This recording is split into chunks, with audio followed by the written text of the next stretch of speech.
Cinema മേഖലയിൽ നിന്നുള്ള ബി.ജെ.പിയിലേക്കുള്ള കൊഴിഞ്ഞുപോക്ക് തുടരുന്നു.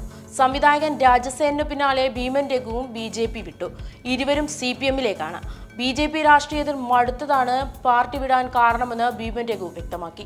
2016 നിയമസഭാ തെരഞ്ഞെടുപ്പിൽ ഭീമൻ രഘുവും രാജസേനും ബി.ജെ.പിയുടെ ഭാഗമായി മത്സരിച്ചിരുന്നു.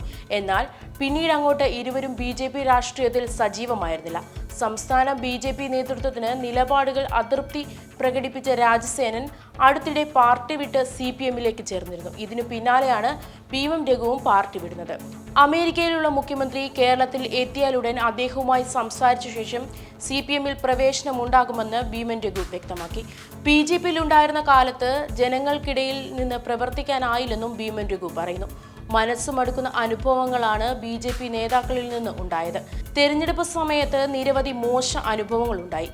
രാഷ്ട്രീയ പ്രവർത്തനം ഇഷ്ടമാണെന്നും പ്രതീക്ഷിച്ചതല്ല ബി.ജെ.പി അംഗത്വം എടുത്ത ശേഷം സംഭവിച്ചതെന്നും ഭീമൻ രഘു വ്യക്തമാക്കി. മുഖ്യമന്ത്രി പിണറായി വിജയൻ തനിക്ക് ഏറെ പ്രിയപ്പെട്ട നേതാവാണെന്നും കേരളത്തിന് വേണ്ടി നല്ല കാര്യങ്ങൾ അദ്ദേഹം ചെയ്തിട്ടുണ്ടെന്നും അതുകൊണ്ട് തന്നെ CPM-ന്റെ ഭാഗമാകാൻ ആഗ്രഹിക്കുന്നുവെന്നും ഭീമൻ രഘു വ്യക്തമാക്കി.